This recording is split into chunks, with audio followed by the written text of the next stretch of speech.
ஒரே ஒரு 5 லிட்டர் இதய மந்த்ரா கடல் எண்ணெய் பேக் ஒரு மாசம் முழுசுக்கும் அத்தனை சமையல முடிச்சு விடலாம். இதய மந்த்ரா. தீர்ப்பை நம்ம முன்கூட்டியே கணிச்சு சொல்ல முடியாது. பாபர் மசூதிக்கு எப்படி தீர்ப்பு வரும்னே தெரியாம என்ன தீர்ப்பு வந்தாலும் அப்படி ஏற்க வேண்டும்னு சொன்னாங்கல்ல எல்லாரும். அது மாதிரி இதை சொல்லிட்டு இருக்க முடியாது. குற்றம் சாட்டப்பட்டவர்கள் எல்லாருமே தண்டனை குறைக்க சொல்லி கேட்கறது அது இயல்புதான். அவர் சொல்றாரு, நீங்க சொல்றீங்க அவங்க குடும்பத்துல அப்பா இல்ல தங்கச்சி இருக்காங்க, அதை பார்க்கணும் அப்படின்னு. இது மாதிரி பாதிக்கப்பட்ட குடும்பங்கள்லயும் இது மாதிரி நிறைய பாதிக்கப்பட்டிருக்காங்கல்ல. அது நீதி அதை அப்படி பார்க்க முடியாது. என்ன தீர்வு என்ன வருதுன்னு பார்க்கணும். தீர்ப்பா இல்லாம பாதிக்கப்பட்டவர்களுக்கான நீதியா இருக்கணுங்கிறதான் எல்லாருடைய எதிர்பார்ப்பு. ஏன்னா இங்க பன்னெடுங்காலமா வெறும் தீர்ப்பு தான் சொல்லப்பட்டிருக்கு. எந்த ஒரு வழக்குக்கும் நீதி வழங்கப்பட்டதில்லை. அதை பொறுத்து தான் பார்க்கணும். வேற ஏதாவது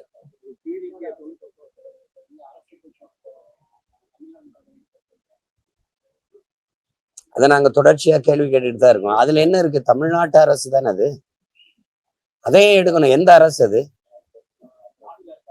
அதான் எந்த அரசு? அப்போ தமிழ்நாடு அரசு தானே. தமிழ்நாடு அரசு போக்குவரத்து தானே, அப்படித்தானே இருந்துச்சு. அதே அரசு போக்குவரத்துன்னு மாத்தணும். அதுதான் அந்த தமிழ்நாடுன்னு சொல்றதுக்கு அவ்வளவு அவமானமா இருக்கு அவங்களுக்கு. அதுல என்ன இருக்கு? அந்த 3 எழுத்து அது தமிழ்நாடு அரசு. இந்த தமிழ்நாடுன்னு சேர்க்கறதுல என்ன இருக்கு? அது எடுக்கக்கூடாது, எழுதணும். அவ்வளவு வெறுப்பா இருக்குது. இது தமிழ்நாடுன்னு சொல்றதுக்கு தமிழ்னு சொல்றதுக்கு அவ்வளவு வெறுப்பா இருக்கு. அரசுனா எந்த அரசுன்னு எடுத்துக்கிறது? கேரள அரசா, கர்நாடக அரசா?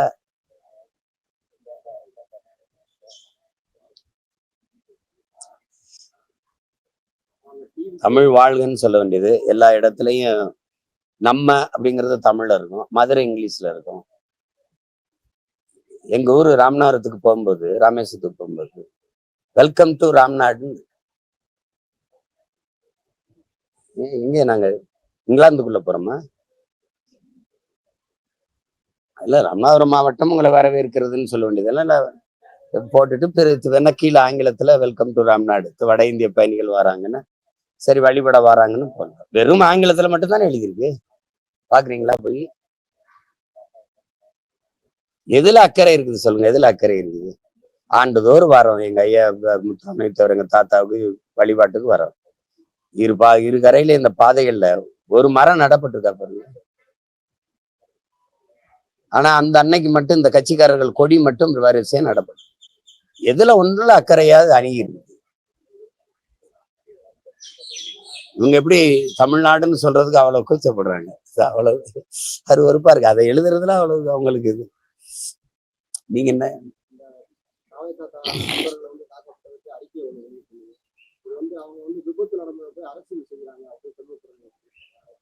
எது விபத்து?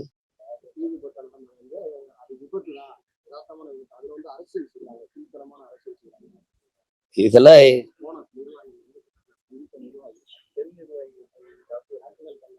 அவங்க போய் அதுல என்ன அரசியல் செய்ய? பாதிக்கப்பட்ட மக்களுக்கு உதவ போறதுல அரசியல் இருக்கு. எதுதான் அரசியல்னு சொல்ல வராங்க? என்னை பாருங்க, நீங்க தானே கேள்வி எழுப்பீங்க. எதுதான் அரசியல்? சரி, யதார்த்தமா தீப்பற்றி எரிஞ்சிருச்சு. உடனே போய் அதை அணைப்பதும், அதுக்கான பாதிக்கப்பட்ட மக்களுக்கு உரிய உதவியை செய்வதும், அதுலதான் காயம்பட்டிருந்தா அவங்களுக்கு உரிய மருத்துவத்தை கொடுக்க செய்வதும், அதெல்லாம் யாருடைய பொறுப்பு? அது ஒரு அரசியல் இயக்கம் போய் செய்யும் போது ஆர்வப்பட்டு அந்த தமிழக வெற்றி கழகத்தினுடைய நிர்வாகிகள் பெண் பிள்ளைகள் போய் உதவும் போது அதை தடுத்து இதை விதித்து வயிற்றுல மிதிக்கிற அளவுக்கு அது என்ன பெரிய குற்றம் ஆயிடுச்சா? அது தேச துரோக குற்றமா?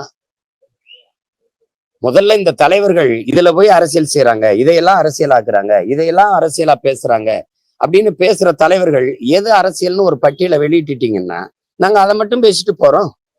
எதுதான் அரசியல்?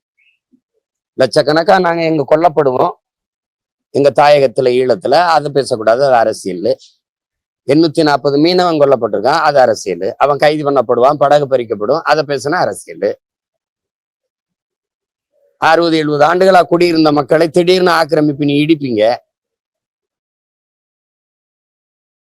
கேட்டிருக்கீங்களா? அது ஆக்கிரமிப்பான்னு கேட்டா இதுல அரசியல் பேசுறீங்க. எது அரசியல்? இந்த 1000 ரூபாயும் அரிசியும் பருப்புமா சொல்லுங்க? இலவச பேருந்து, சாராயம் குடிச்சு செத்தா அதுக்கு 10 லட்சம் கொடுக்குறது, இதெல்லாம் தான் அரசியலா? எதை பேசுறது அப்போ? முதல்ல நீங்க கற்றுக்கிட்டு வாங்க எது அரசியல்.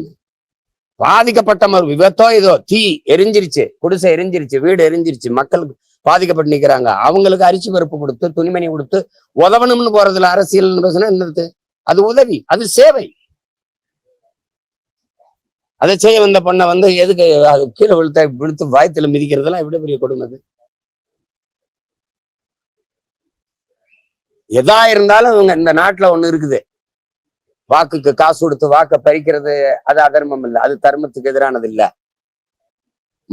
மணலை வெட்டி விற்கிறது, அதெல்லாம் தர்மத்துக்கு எதிரானது இல்லை. எல்லாத்துலயும் தர்மத்தை கடைபிடிச்ச மக்கள் போல கூட்டணி தர்மம், அதுல என்னடா அதுல மட்டும் தர்மம் உங்களுக்கு வாழுது?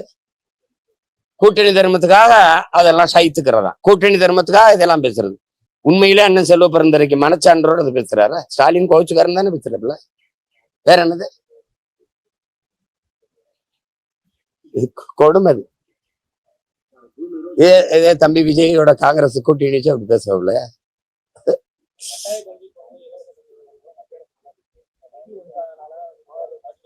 நீங்க அதுக்கு தான் போனீங்க.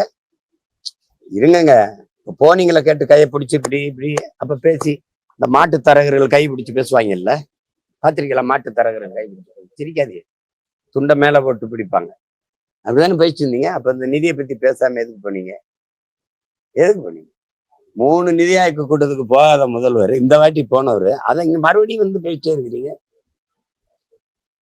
உரிய எல்லா வரியும் கட்டிட்டு உரிய நிதியை தேவையான நேரத்தில் பேரிடர் காலத்தில் தேவையான நிதியை பெற்றுக்கு வர முடியாது. எதுக்கு ஒரு அதிகாரம்?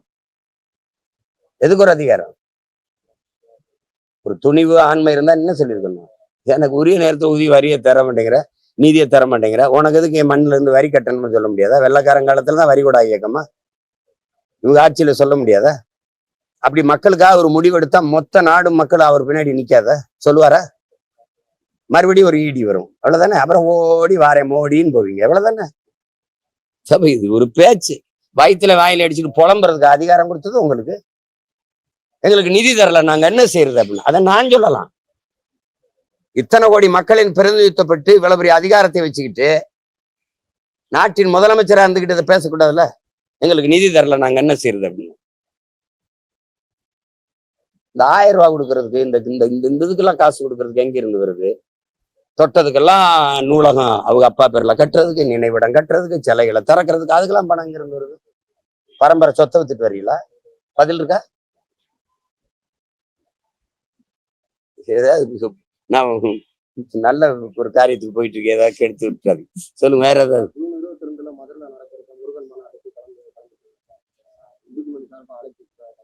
அழைப்பு கொடுப்பாங்க, அது அந்த நேரத்துல எனக்கு என்ன வேலைன்றதுல நான் அதுல வேற போராட்டம் வச்சிருக்கேன். ஆடு மாடுகளினுடைய மாநாடு வச்சிருக்கேன் இதே மதுரையில, அதுல பங்கேற்பேன்.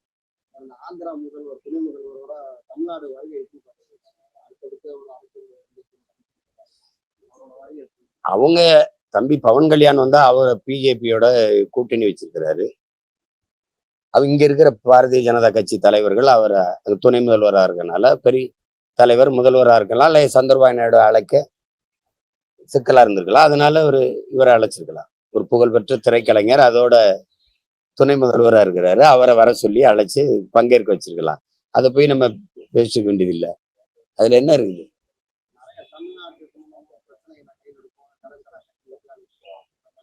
பிரச்சனையே அவங்கதான். தமிழ்நாட்டுக்கு என்ன பிரச்சனை சொல்லுங்க, சொல்லுங்க, ஒரு தடவை பேசி முடிவெடு.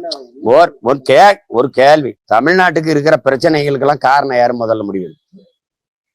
தினந்தோறும் பல ஆயிரக்கணக்கான பிரச்சனைகளை இந்த மாநிலத்தின் முதலமைச்சர், தம்பி என்னை கேளுங்க, சட்டசபைக்குள்ள 1 லட்சம் 3 ஆண்டுகள்ல 1 லட்சம் போராட்டங்களுக்கு அனுமதி கொடுத்திருக்கிறோம்னு சொல்லியிருக்காரா இல்லையா? ஆமாவா இல்லையா சொல்லுங்க, சொல்லியிருக்காருல்ல. அப்ப 1 லட்சம் போராட்டங்களை மக்களுக்குள்ள திணிச்சது யார்?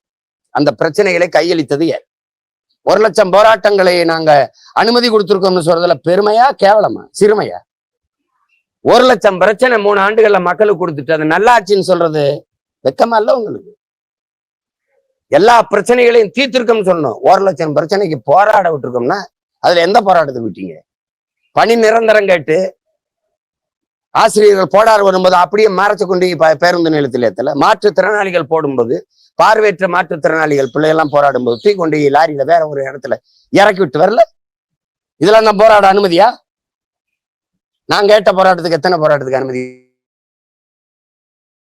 இந்த பிரச்சனைகளை எங்களுக்கு கையளித்தது யார்? நீங்க சொல்ற ஆட்சியாளர்கள் தான். இந்த பிரச்சனைகளை எங்களுக்கு தந்த பெருமக்கள். ஆண்டவன் இல்ல, எங்களை ஆண்டவர்கள். இது யாரு தந்தது?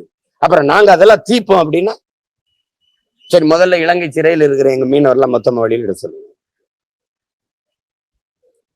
எனக்கு கடலுக்குள்ள மீன் பிடிக்கிற உரிமை இருக்கா இல்லையா, அதுக்கு ஒரு முடிவு பண்ணி சொல்லுங்க. காவிரியில தமிழர்களுக்கு உரிய நதிநீர் பங்கீடு கிடைக்குமா கிடைக்காது, அதுக்கு முடிவு இருக்கா? அதை பேச முடியுமா? கொடுங்கன்னு பாரதிய ஜனதா சொன்னா அடுத்த வாட்டி மறுபடியும் காங்கிரஸ் ஜெயிக்கும். குடுன்னு இங்க இருக்கிற காங்கிரஸ் சொன்னா அங்க மறுபடியும் பிஜேபி ஜெயிக்கும். ஒரு தேர்தல் அற்ப வெற்றிக்காக பதவிக்காக ஒரு தேசியத்தின் உரிமையை சாகடிச்ச நீங்க, நாங்கெல்லாம் எங்களை பார்த்தா அப்படி இப்படி கைகட்டி நின்று பதில் சொல்றதுனால கேனப்பை மக்கள் தெரியுதா? அது ஒரு காலம். வரலாறு, வீழ்ச்சி, எழுச்சி எல்லாத்தையும் படிச்சு இங்க பாருங்க, 500 ஆண்டுகளுக்கு மேல எங்கள் இனம் தூக்கி வந்த வலியை சுமந்து நிக்கிற பிள்ளைகள். சும்மா இந்த கேட்கிற கேள்விக்கு ஒருத்தட்ட பதில் இருக்கா? இத்தனை பிரச்சனைகள். நீட்டு, சரி நீட்டை கொண்டு வந்தது யாரு? சரி ஜிஎஸ்டி, இந்த வரியை கணக்கு சுமக்க முடியாத வரிச்சுமை எங்க மக்கள் மேல திணிச்சது யாரு? சரி இந்த வரியை எடுத்துட்டு போற என்னவா நலத்திட்டமா மக்களுக்கு திருப்பி வருது பதில்?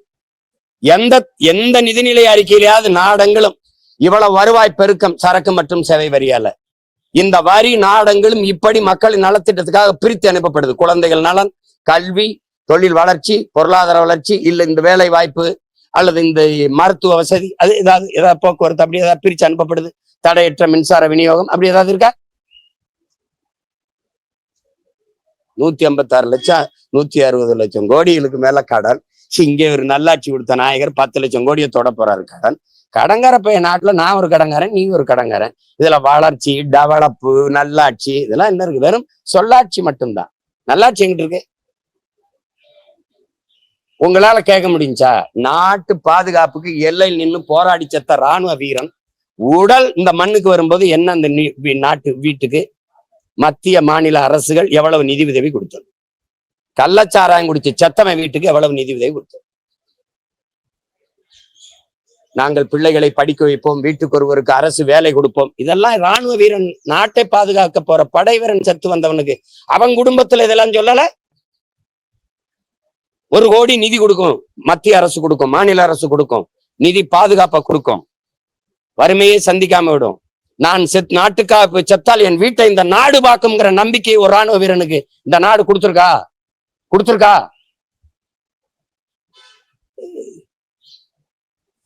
கால கொடுமை. வேற எதுவும் கேள்வி வச்சிருக்கீங்களா இல்லையா?